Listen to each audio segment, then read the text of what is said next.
네, 말씀 교제하도록 하겠습니다. 저희가 사람이 존재하는 이유가 무엇입니까? 저희가 이제 하나님의 은혜로 구원받고 이제 내가 왜 존재해야 되는지, 하나님의 영광을 위해서 사람들은 지어졌다고 이사야에서 이렇게 말씀하고 있잖아요. 하나님 앞에 영광을 돌릴 수 있는 방법이 뭘까? 다양한 방법들이 있고 많은 것들을 성경에서 이야기하고 있습니다. 제가 생각해 보니까 아마 이렇게 두 가지 정도로 이렇게 귀결이 되는 것 같아요. 한 가지는 하나님을 예배하는 삶이다. 그리고 또 한 가지는 하나님의 일을, 사역을 잘 감당하는 것이다. 주께서 교회에게 명령하신 명령이 있잖아요. 그것을 잘 감당하는 것이다. 그래서 이것이 반드시 균형감을 가지고 이루어져야지만이 저희가 하나님을 온전히 섬길 수 있고 하나님 앞에 온전히 영광을 올려드릴 수 있다. 이런 생각이 되어졌습니다. 예배에만 너무 치우치다 보면 저희들이 박만호에게 모셔서 그런 이야기 하셨잖아요. 약간 내부 지향적인 것으로 이렇게 토양이 굳어져 갈 수 있는 요소가 있는 것 같아요. 그 다음에 잘못되면 고르반 신앙, 오직 하나님만 섬기는 그런 신앙에 빠질 수 있는 위험 요소가 있는 것 같아요. 또 반면에 사역에만 너무 치우치다 보면 교회가 이제 조직적이 됩니다. 어떤 기관화되고 조직적이 될 수 있는 우려가 있습니다. 그리고 그렇게 되다 보면 사람이 다치게 돼요. 일이 중요한데 사람이 안중이 없는 거예요. 왜 당신이 열심히 일하지 않습니까? 그리고 일이 우선이 되기 때문에 이분이 좀 상처를 받아도 별로 이렇게 마음에 드지 않은 것 같아요. 그렇게 되면 안 되잖아요, 교회는. 금요일날 장하성님 그런 교대 하시던데, 저희들 지체 중에서 지극히 작은 자 하나라도 잃어버리는 것이 하나님의 뜻이 아니라고 이렇게 말씀하셨잖아요. 그래서, 우리가 교회, 주님이 우리에게 주신 지상 명령을 잘 감당하고 성실하게, 충성스럽게 이 사역을 이루어내야 되지만, 그것만을 하다가 보면, 이런, 위험 요소에 빠질 수 있다. 그래서 그것을 저희가 균형감 있게 이루어가야 된다는 거죠. 하나님을 예배하는 것과 주님의 일을 잘 감당하는 것. 이것이 잘 갖추어져 갔을 때 비로소 교회는 주님이 우리에게 주신 지체로서의 역할을 잘 감당해낼 수 있다고 생각이 되어집니다. 우리 안에 거하시는 성령님은 주로 하시는 일이 무슨 일이에요? 주 업무가 우리 주님을 드러내시는 일을 하시잖아요. 성도들 모든 분들이 성령이 저희들 안에 거하시기 때문에 주님을 드러내는 일을 이분은 하시기를 원하십니다. 그리고 그것이 주 사역이에요. 주님을 드러낸다고 하는 것은 역시 두 가지 것으로 귀결이 됩니다. 그분을 높이는 거죠. 주님을 예배하고 주님의 이름을 높이고 그분의 이름이 존중받도록, 그리고 그분이 교회의 머리 대신 이 진리가 확고하게 교회 가운데 세워지고 그것에 의해서 교회가 운영되어지도록 역사하시는 것입니다. 그리고 또 그분은 이 주님을 드러내는 거예요. 주님을 증거하는 삶을 사시는 거예요. 그래서 주님이 증거되어지고 주님이 세상 사람들에게 아직까지 하나님을 알지 못하는, 예수 그리스도를 영접하지 않는 이런 분들에게 우리 예수 그리스도의 향기로서의 역할들을 할 수 있도록 그런 일들을 저희들 안에서 하고 계시는 거예요. 그게 바로 저희들 안에서 성령님이 하고 계시는 일들입니다. 근데 저희가 이제 사람이니까 또 연약한 자들이기 때문에 이것을 온전하게 실행해낼 수 없어요. 그렇잖아요. 우리가 온전하고 완전하게 실행해낼 수 없습니다. 때로는 어느 한쪽에 치우칠 수 있어요. 그거 때로는 너무 이런 것들이 뭐랄까 다운되어 있을 수 있어요. 그런 것들이 있기 때문에 저희들은 늘 이런 부분에 있어서 생각해야 되고 누가 권해주거나 또 하나님이 말씀하실 때 거기에 이렇게 촉각을 곤두세워야 됩니다. 그래야 균형감 있는 교회를 이루어가고 균형감 있는 신앙생활을 할 수 있게 되는 것 같아요. 지역교회는 우주적인 교회를 저희가 이제 두 가지로 나누잖아요. 우주적인 교회와 지역적인 교회가 있다. 우주적인 교회는 온전하고 완전합니다. 우주적인 교회는 주님이 머리 되심의 이 진리가 너무 분명하고 선명합니다. 그 주성령께서 교회를 인도해 가시는 것이 확실합니다. 그래서 여기는 잘못될 수가 없어요. 그러니까 완전한 교회인 거죠. 그런데 이 지역교회들은 문제투성이에요. 그것이 잘 실현이 안 되고 어려움을 겪게 됩니다. 그래서 이 우주적인 교회의 모습을 지역교회가 어느 정도 실현해내냐, 그것을 어느 정도 구현해내느냐에 따라서 그 교회를 건강한 교회라 할 수 있고 그 교회가 균형 잡힌 교회라고 할 수 있는 것입니다. 또 저희가 100% 하게 해갈 수 없지만 그것을 계속해서 지향해 나가야 되는 거예요. 그럴 때 우리는 몸으로서의 역할을 잘 감당해내는 것이라고 생각이 되어집니다.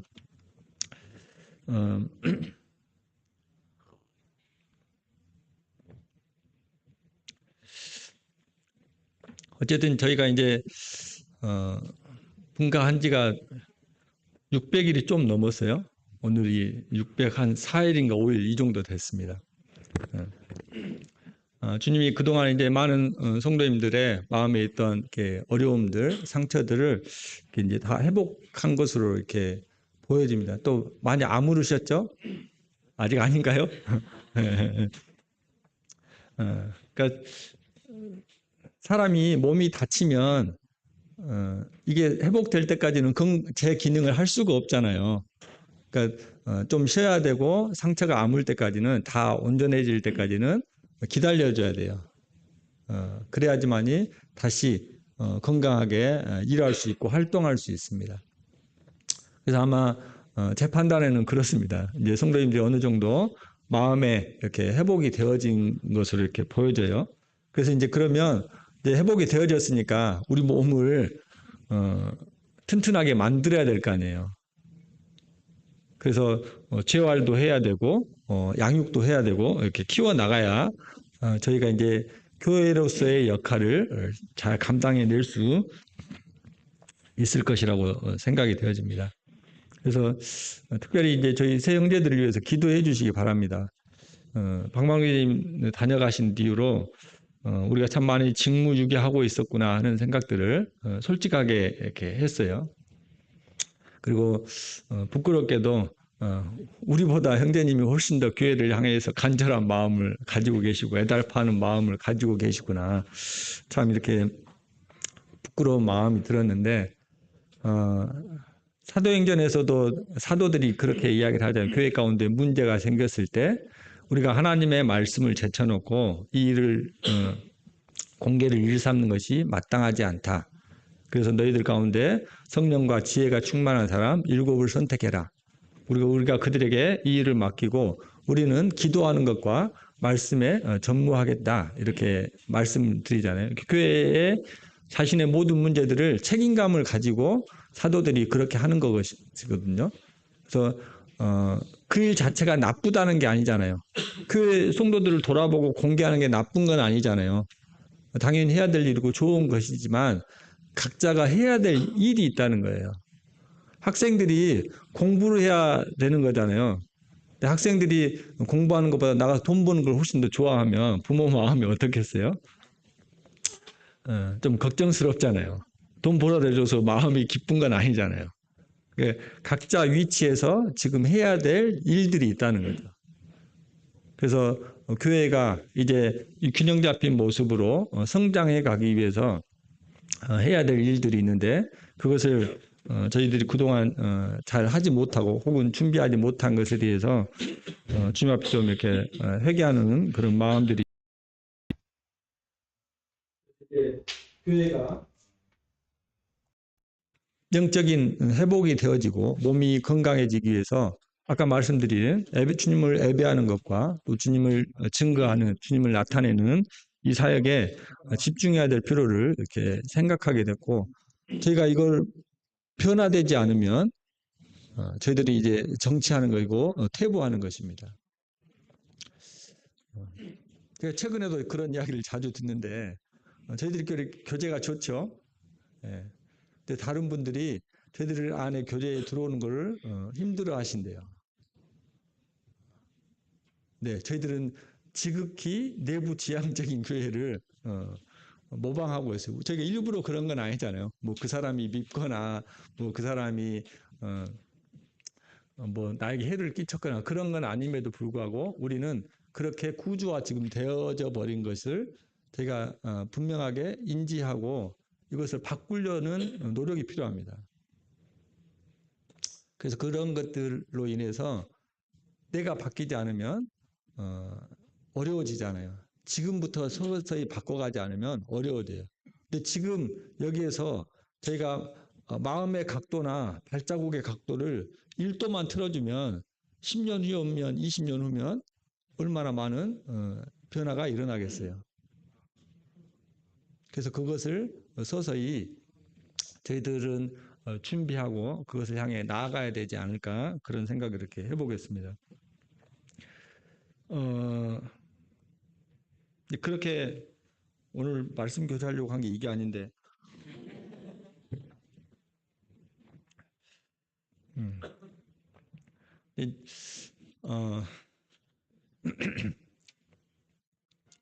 에베소서 5장 25절에 그런 말씀이 있잖아요. 네, 안 찾으셔도 됩니다. 그리스도께서 교회를 사랑하시고 자기 자신을 주심같이 하는 말씀이 있잖아요. 그리스도께서 교회를 사랑하셨습니다. 교회인 여러분들에게 묻겠습니다. 그리스도께서 교회를 사랑하신 것처럼 교회인 나는 그리스도를 사랑하고 있습니까? 그리스도께서 교회를 위하여 자기의 교회를 핏값으로 사셨다 말씀하셨는데 교회인 나는 그리스도를 위해서 피 흘릴 이런 마음의 준비가 되어 있습니까? 그리스도께서 자기의 모든 것을 버리셔서 우리 영혼을 구원해 주셨는데 나는 그리스도를 위해서 무엇을 버릴 생각을 하고 계십니까?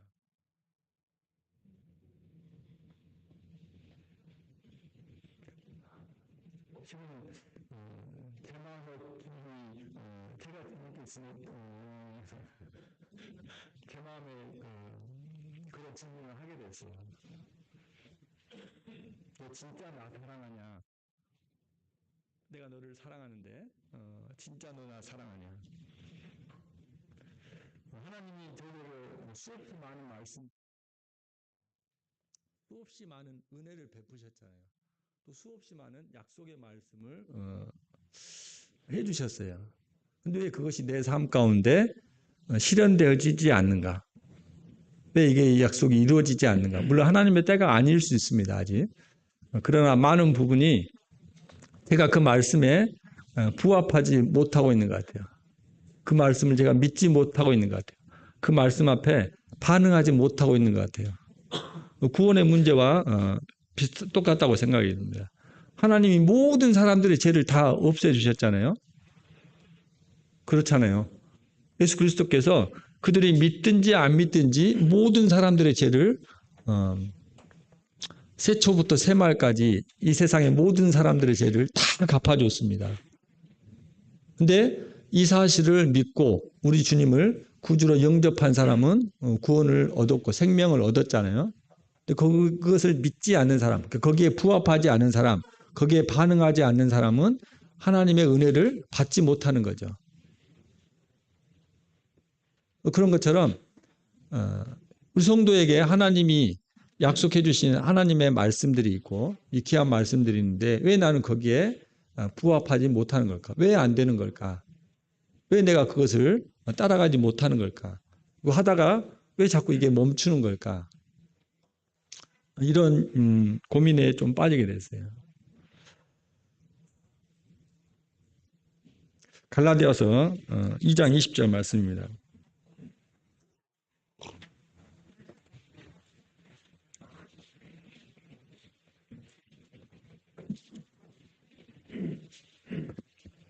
그때 주님이 생각나게 하신 말씀이 이 말씀입니다. 잘 아시는 말씀일 거예요. 아마 암송하고 계시는 분들도 많이 계실 텐데 제가 봉독하겠습니다. 내가 그리스도와 함께 십자가에 못 박혔나니 그런즉 이제는 내가 사는 것이 아니요 오직 내 안에 그리스도께서 사시는 것이라. 이제 내가 육체 가운데 사는 것은 나를 사랑하사 나를 위하여 자기 자신을 버리신 하나님의 아들을 믿는 믿음 안에서 사는 것이라. 예수 그리스도께서 십자가에 못 박히실 때 내가 같이 못 박힌 것을 인정하고 계십니까? 사도 바울은 그렇게 이야기하고 있습니다. 내가 그리스도와 함께 십자가에 못 박혔다. 그런데 그것으로 인해서 그런즉 이제는 내가 사는 것이 아니다. 그리고 오직 내 안에 그리스도께서 사시는 것이다. 네, 우리들 안에 그리스도로 제가 살아간다는 거죠. 그 뒤에 말씀에도 우리가 육체 가운데 사는 것은 하나님을 믿는 믿음 안에서 사는 것이다. 내가 이 육신을 입고 살아가고 있는 것은 나를 위해서 내가 이제 사는 게 아니고 나는 이제 죽었잖아요. 나는 이제 십자가에서 죽었으니까 내가 사는 게 아니고 내 안에 그리스도가 살아가는 것이라는 거죠. 그래서 자꾸 안 되는 거 포기하게 되고 어려워지는 거 왜 그리고 나는 안 되지? 이런 것들이 관점이 내가 잘못됐구나 하는 생각을 말씀을 보면서 하게 됐어요. 내가 하려고 하는 거죠. 내가. 그래서 심지어는 제가 이제 여기 와서 많은 교재들을 나누고 책자들을 통해서 유익한 책자들을 통해서 이렇게 교훈을 받고 도전을 받았잖아요. 근데 이게 이제 버거워요. 제 삶이 그렇게 안 되니까 지금 뭐 기도하는 것에 대해서 제가 교재 나누고 있는데 죄송하게도 기도하는 이걸 교재를 나누고 있는데 제가 그 전보다 기도를 더 안 하고 있는 것 같아요. 그럼 이거 뭔가 문제가 있는 거 아니에요? 우리가 이 책을 왜 교재에 나누는 거예요? 그냥 교재거리를 위해서 하는 거예요? 아니잖아요. 실제로 응답받는 기도에 생활을 하자는 거잖아요. 실제로 하나님 앞에 부르짖자는 거잖아요. 실제로 하나님이 하늘의 창고를 열고 우리에게 복을 주시는지 안 주시는지 확인해 보자는 거잖아요. 하나님이 내 기도를 들으시는지 안 들으시는지 우리가 확인해 보자는 거잖아요. 그분이 살아계시는 분이 분명하다면 우리의 기도를 통해서 일하신다고 했는데 그 말씀이 나에게 성취되는지 안 되는지 확인해 봐야 될 거 아니에요. 기도에 관한 교제는 잘 하는데 기도 생활을 안 해요. 제가 마음에 막 부담이 다가왔어요. 이러면 내가 이거 공부하는 게 무슨 의미가 있지? 내가 이거 교제 나누는 게 무슨 의미가 있지? 이거 진짜 말로만 하는 거 아니야?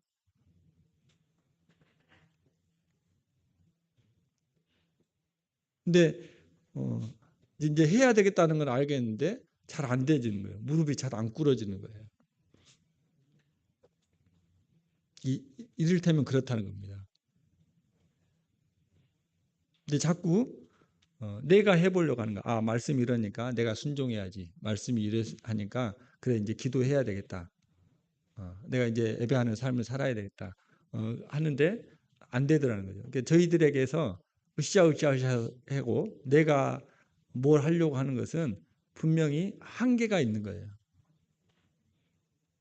그래서 나를 바꾸고 나를 강화시키고 나를 개조시켜서 하나님이 쓰시게끔 내어주게 하는 것이 이게 성경에서 말하고 있는 원리가 아니라는 거죠.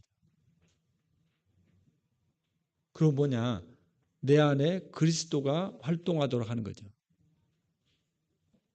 그분이 내 안에 사신다고 그랬잖아요. 그리스도가 사시는 것이라고 했잖아요. 내 안에 그리스도가 활동하게 될 때 이런 것들이 자연스럽게 되어지는 경험들을 아마 다들 해보셨을 거예요.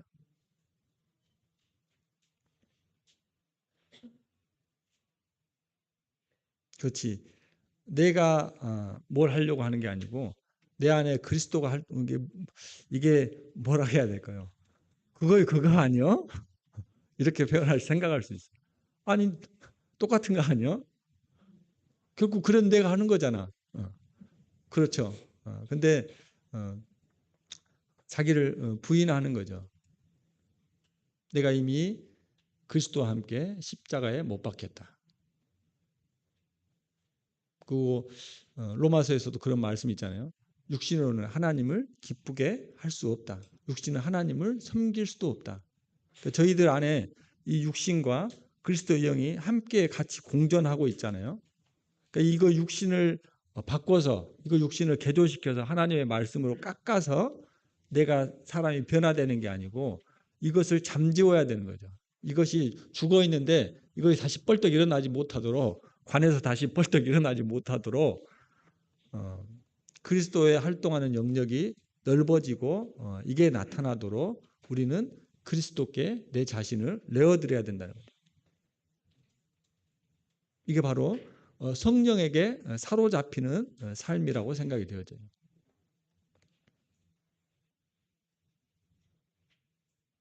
이게 바로 주님이 복음의 비밀이 이거잖아요. 그러니까 갈라디아서에서는 지금 복음에 관해서 이야기를 하고 있잖아요. 그것은 첫 장부터 그렇게 이야기하고 있어요. 바울이 마음에 이렇게 담대함을 가지고 마음에 급한 마음이 있어서 다른 서신서에는 막 이렇게 마음을 차분하게 해서 문안 인사부터 하잖아요. 너에게 그리스도의 은혜와 평강이 함께 할지어다 이렇게 하는데 막 처음부터 그런 인사공보가 없어요. 1장 1절 보겠습니다. 사람들에게서 난 것도 아니요 사람으로 말미암은 것도 아니요. 네. 복음이 사람에게서 온 게 아니죠. 오직 하나님의 은혜로 저희들에게 주어졌습니다. 사람으로 말미암은 것도 아닙니다. 그래서 내가 구원받은 것은 더 정확하게 말하면 하나님이 나를 구원하신 것은 하나님의 은혜예요. 그래서 관점이 전환이 저희들에게 좀 필요합니다. 내가 구원받은 것입니까? 내가 구원받은 거 맞아요. 근데 엄밀히 말하면 하나님이 나를 구원하셨죠. 내가 거기에 부합한 거예요. 그래서 이 복음의 원리가 하나님에 의해서 우리가 살아가는 삶을 이야기하고 있습니다. 11절에도 똑같이 이야기하고 있습니다. 형제들아 내가 너에게 알게 하노니 내가 전한 복음은 사람의 뜻으로 된 것이 아니니라. 그래서 그냥 우리가 구원받는 원리, 구원받은 것, 내가 복음을 대해서 받는 것 자체에만 우리가 할 일이 없어. 그리고 믿음으로 구원받는 거야. 거기에서 끝나는 게 아니고 그러면 신앙생활을 이제 내가 스스로 해 나가야 되냐? 그게 아니라는 거예요. 하나님이 나를 오직 하나님의 은혜 가운데서 구원해 주신 것처럼 그리고 오직 의인은 믿음으로 말미암아 살 것이라 이렇게 이야기했잖아요. 그래서 구원받을 때만 내가 믿음으로 사는 게 아니고 구원받은 이후에도 계속해서 믿음으로 살아가는 거예요. 그 믿음이 그리스도를 믿는 믿음이죠. 그리고 그 안에 내 안에 그리스도가 활동하도록 내 안에 사시는 그리스도가 나를 대신해서 살아가도록 하게 하는 거죠. 그래서 이 갈라디아서에서는 이 복음의 진리라고 하는 부분이 계속 이렇게 표현되고 있어요. 그리고 그 뒤에 이제 3장에 가서는 개발을 꾸짖는 베드로를 꾸짖는 부분이 나오잖아요.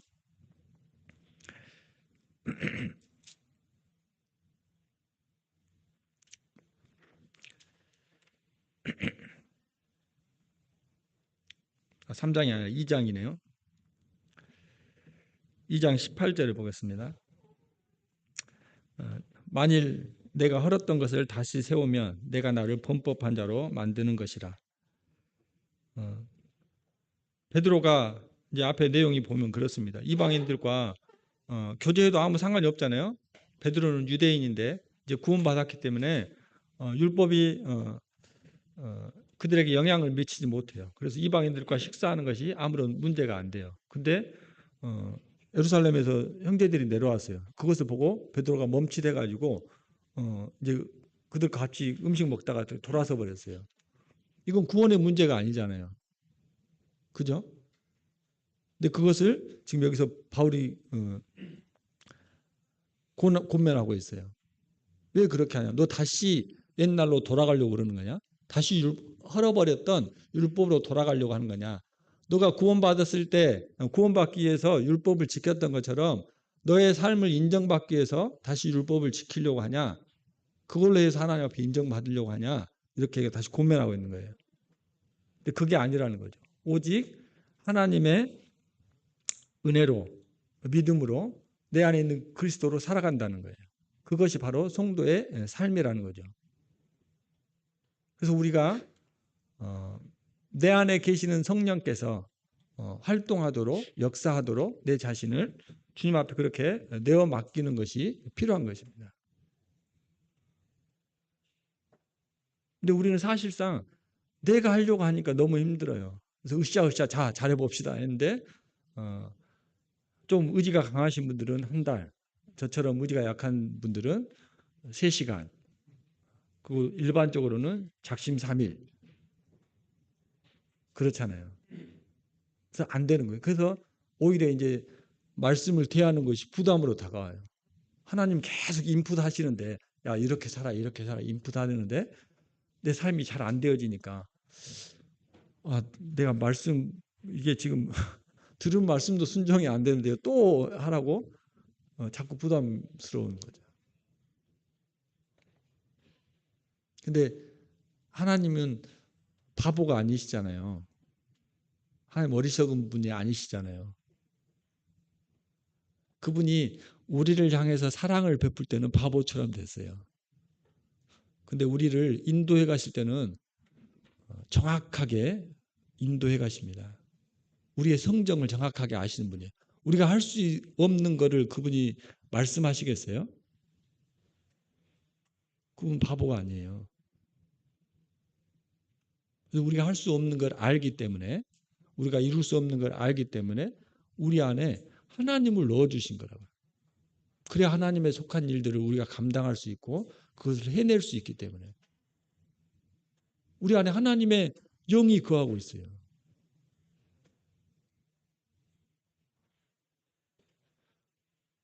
가슴 뛰게 하는 말씀이 아닙니까?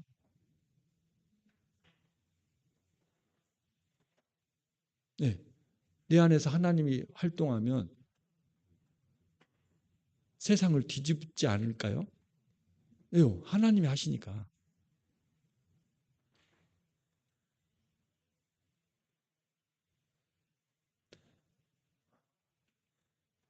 성령이 하는 것과 그럼 내가 하는 것에 어떤 차이가 나타날까요?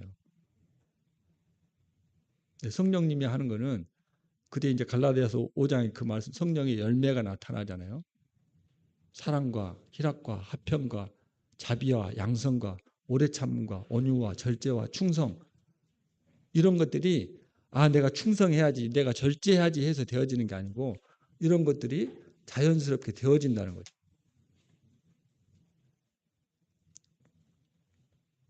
사도행전에서 바나바가 자기의 전 재산을 갖다 바쳐버리잖아요.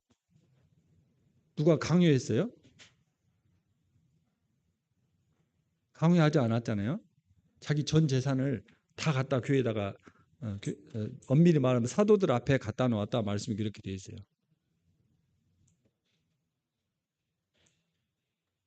정신 나간 사람 아니에요? 그럼 자기 뭐 먹고 살려고?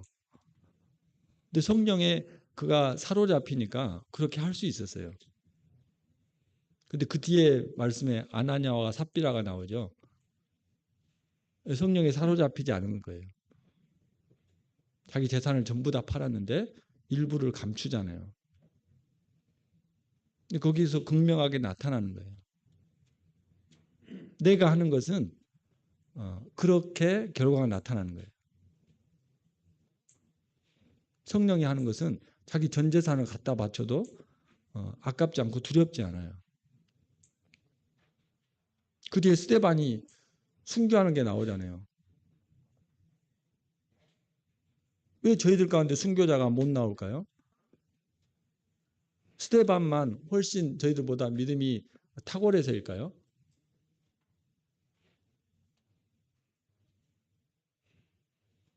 아마 그런 경험 해보셨을 거예요. 내가 주님으로 정말 이렇게 충만해졌을 때, 아, 내가 진짜 뭐든지 다 할 수 있을 것 같은 그런 느낌 받으신 적이 있죠. 네, 아마 스데반이 그런 상태였던 것 같아요. 사람들이 지금 돌로 자기를 치고 있는데 어떻게 웃을 수가 있어요? 스데반 그 사람이 했을까요? 그 안에 성령께서 일하시면 이걸 그냥 감당해 내는 거죠. 예, 저는 안 돼요. 저는 할 수 없죠. 나로 하는 것은 의미도 없어요. 그렇잖아요. 내가 하나님을 위해서 제가 순교하겠습니다. 의미가 없어요. 그래 네가 뭔데? 이거는 결국 내가 하나님 앞에 무엇을 해서 하나님 앞에 인정받겠다는 거예요. 제가 하나님 앞에 이만큼 했어요. 순교까지 했다니까요. 근데 나는 그거 너 받고 싶지 않은데 하나님 인정하시지 않는다는 거예요.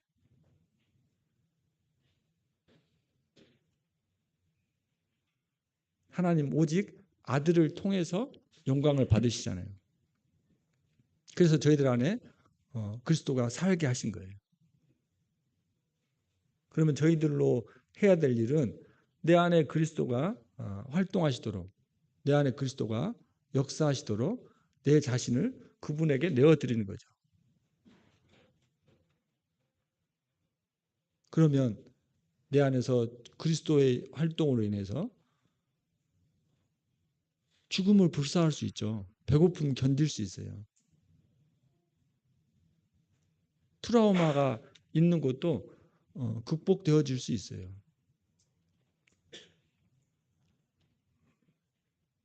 바울과 실라가 그랬잖아요. 빌립보에 가서 돌에 맞아서 죽을 뻔했는데 다시 복음 전하러 간다고 거기를 가잖아요. 어떻게 이게 사람이 온전한 정신으로 그게 가능해요? 성령에 사로잡히니까. 바울이 예루살렘에 올라갈 때도 내가 성령의 매임이 되어서 거기 가서 큰 핍박과 환란이 있음을 성령께서 이야기해 줬어요. 그런데도 불구하고 그가 성령에 매여서 예루살렘에 올라가요. 희한한 일 아니에요?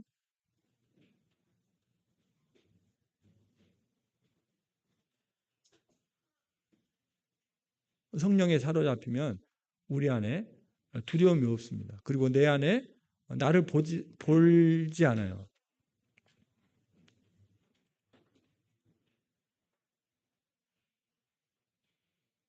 죽음이 두려움으로 안 다가오는 거죠. 그래서 다니엘의 새 친구들도 사자굴에 불 속에 들어갔는데도 마음이 너무 담대해요. 이거 어떻게 해석해야 돼요? 사람의 능력으로요? 그들의 믿음이 탁월해서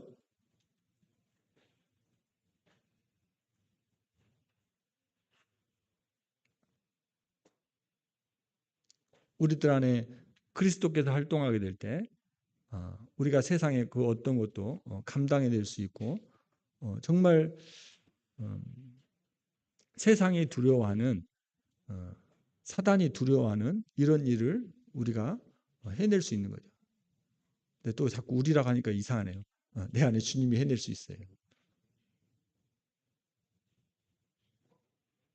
성경에 많이 나타나 있는 그 인물들, 그 다음에 믿음의 선진들, 저희들과 다를 게 없잖아요. 똑같은 성정을 가졌다고 했어요. 그럼 똑같은 성정을 가졌고 똑같은 그리스도의 영을 받았는데 왜 삶의 결과나 모양은 다르게 나타나는 거죠? 결국은 내가 그리스도에게 사로잡히지 않았구나. 저는 그렇게 결론을 내렸어요. 내가 그리스도에게 매료되지 않았구나. 내가 그리스도를 선택하는 것보다 세상을 선택하고 내 육신의 안일함을 선택하고 아직도 이 삶이 훨씬 더 익숙하구나. 하나님을 예배하고 하나님을 증거하는 이런 삶보다 내가 세상을 누리고 여기에서 그들과의 좋은 관계를 형성시키고 이것이 나에게 훨씬 더 익숙하고 이게 훨씬 더 편하구나.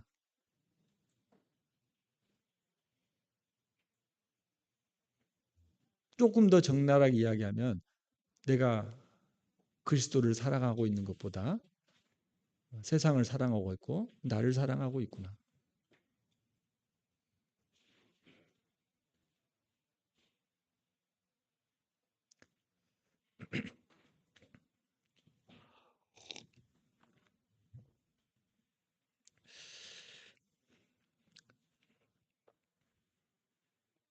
제가 대천교회 이제 공사하고 어제 집에 왔잖아요. 저녁에 이제 잠하고 식사하고 운동을 나갔는데 좀 신비한 경험을 했어요. 제가 진짜 강주 싫어했거든요. 강주만 떠나면 되게 좋아하고 행복했었는데 강주 공기가 좋더라고요. 뭐 저희 그 이제 운동하는 데가 동네 그냥 이렇게 산책을 해요. 뭐 예쁜 거리도 아니고 그냥 아주 그냥 도시예요. 투박한 도시. 골목길이고 뭐 예쁘게 꾸며져 있거나 뭐 담장에 벽화가 이쁘게 그려져 있거나 이런 데 아니고 막 쓰레기도 널브러져 있고 그 하여튼 뭐 재건축한다고 또 막 허물어져 있는 데도 있고 막 그런 데인데 아 되게 그 제 마음에 편안함을 주고 되게 좋아 보이더라고요. 이게 뭐지? 그래서 이 익숙함이 주는 나에게 주는 이 평안함인가 보구나 그런 생각이 이렇게 되어졌어요. 어, 그러면서 뭔 생각이 버떡 지나가냐면 근데 천국에 갔는데 여기가 내가 익숙하지 않으면 어떡하지? 그런 마음이 들더라고요. 내가 주님을 예배하는 것이 익숙하지 않으면 어떡하지? 내가 하나님과 함께 있는 이것이 익숙하지 않으면 어떡하지? 내가 하나님을 예배하는 이것이 그 나라에서 익숙하지 않으면 어떡하지?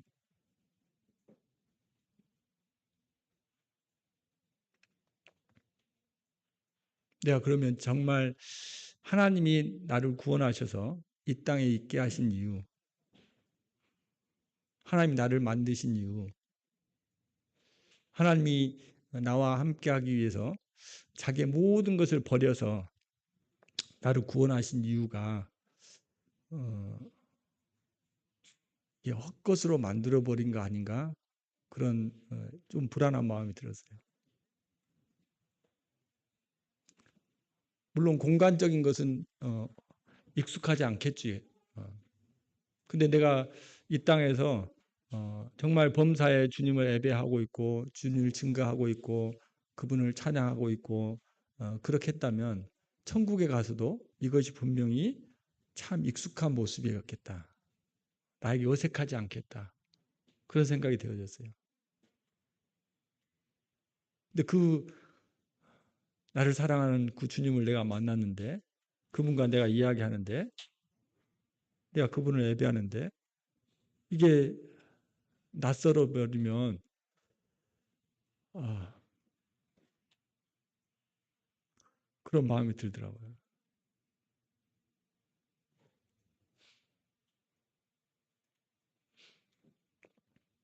네. 그리스도께서 교회를 사랑하신 것처럼 이제 내가 교회인 나도 그리스도를 사랑해야겠다. 고린도후서 5장 15절 말씀 보겠습니다.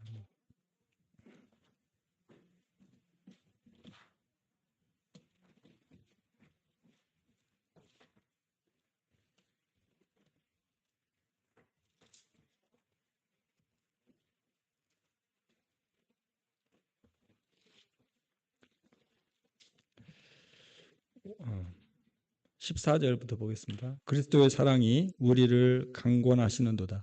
우리가 생각하건대 한 사람이 모든 사람을 대신하여 죽었은즉 모든 사람이 죽은 것이라. 네, 저희가 이제 죽은 것입니다. 그가 모든 사람을 대신하여 죽으심은 살아있는 자들로 하여금 다시는 그들 자신을 위하여 살지 않고 오직 그들을 대신하여 죽었다가 다시 살아나신 이를 위하여 살게 하려 함이라. 네, 주님이 저희들 위해 죽으신 것은 다시는 우리 자신을 위해서 살지 않고 나를 위해 죽으신 그분을 대신하여 살게 하기 위함이라고 말씀하고 있습니다. 빌립보서 1장 21절에도 이제 내 안에 그리스도께서 사는 것이라고 하는 말씀이 있습니다. 거기도 한번 찾아서 보실까요? 빌립보서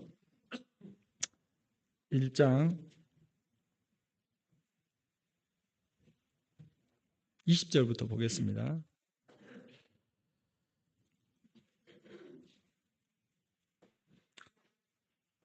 나의 간절한 기대와 소망을 따라 아무 일에든지 부끄러워하지 아니하고 지금도 전과 같이 온전히 담대하여 살든지 죽든지 내 몸에서 그리스도가 존귀하게 되게 하려 하나니 이는 내게 사는 것이 누구라고요? 네, 내 안에서 그리스도가 사는 것이랍니다. 내 안에 그리스도가 살기 때문에 그 뒤에 말씀이 뭐라고 되어 있습니까? 내가 죽는 것도 유익하다. 어떻게 죽음이 어떻게 유익해요? 죽는 것도 유익합니다. 얼마 전에 이승명 선생님이 그 로마서 강의하시면서 그런 교제해 주셨잖아요. 죽음이 왜 우리에게 두려움으로 다가오는 거냐? 심판이 있기 때문이다. 근데 내가 심판이 없다고 하면 그것이 들어올 이유가 없잖아요. 네, 내 안에 그리스도께서 역사하시고 내 안에 그리스도께서 살아가면 내가 들어올 이유가 없죠. 죽음이 오히려 죽음이 유익하다고 고백합니다. 그래서 내 안에 그리스도께서 살아가면 여기에 있는 이 수많은 말씀들을 내가 이루고 살아갈 수 있어요. 이루어낼 수 있다는 거죠. 하나님의 말씀이 무겁게 다가오지 않습니다. 오히려 하나님의 말씀에 순종하지 못한 것으로 인해서 내 마음에 짐이 다가오고 내 마음에 어려움이 되고 주님 앞에서 부끄러워지는 것이지 이게 무거운 짐으로 다가오는 게 아니라는 거예요. 그래서 하나님의 말씀을 율법적으로 받는 분들은 그 안에 그리스도를 향한 사랑이 없는 것일 수 있어요. 이거 해라 저거 해라 하는 하나님의 말씀이 율법적으로 느껴지신가요?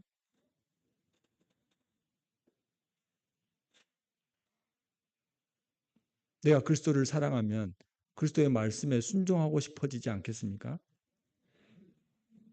그게 사랑하는 것의 표현 아니겠어요?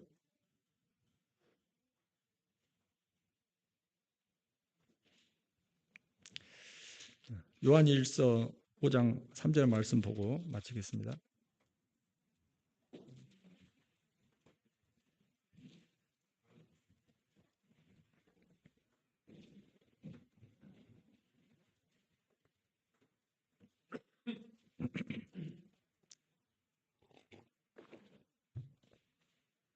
(5장 3절입니다) 하나님을 사랑하는 것은 이것이니 우리가 그의 계명들을 지키는 것이라. 네, 요한일서 5장 3절입니다. 하나님을 사랑하는 것은 이것이니 우리가 그의 계명들을 지키는 것이라. 그의 계명들은 무거운 것이 아니로다. 네,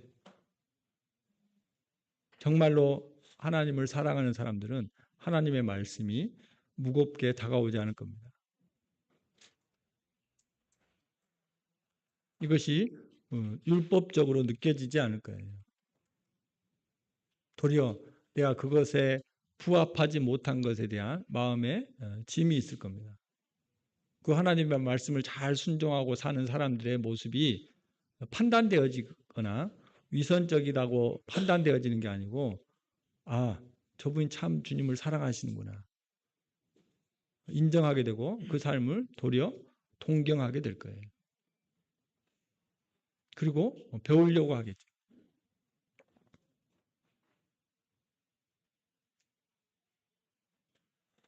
주님이 이런 고민이 있는 저에게 이런 말씀을 보여주셨어요. 내 안에 그리스도가 사는 것이다. 자꾸 너가 뭐 하려고 하지 말아라. 저희가 할 수 있는 것은 거기에 부합하는 거예요. 거기에 반응하는 거죠. 그것도 그러면 뭐 하는 거 아니에요? 그렇게 이야기하면 할 말이 없어요. 그러잖아요. 믿음도 행위 아니에요? 이러면 할 말이 없어요. 하나님이 다 해주신 걸 내가 그냥 그대로 받아들인 건데, 근데 그것도 행위 아니에요? 그러면 할 말이 없죠. 그럼 뭘 해요, 저희가? 아무것도 안 하고 있으면 하나님이 일하시나요?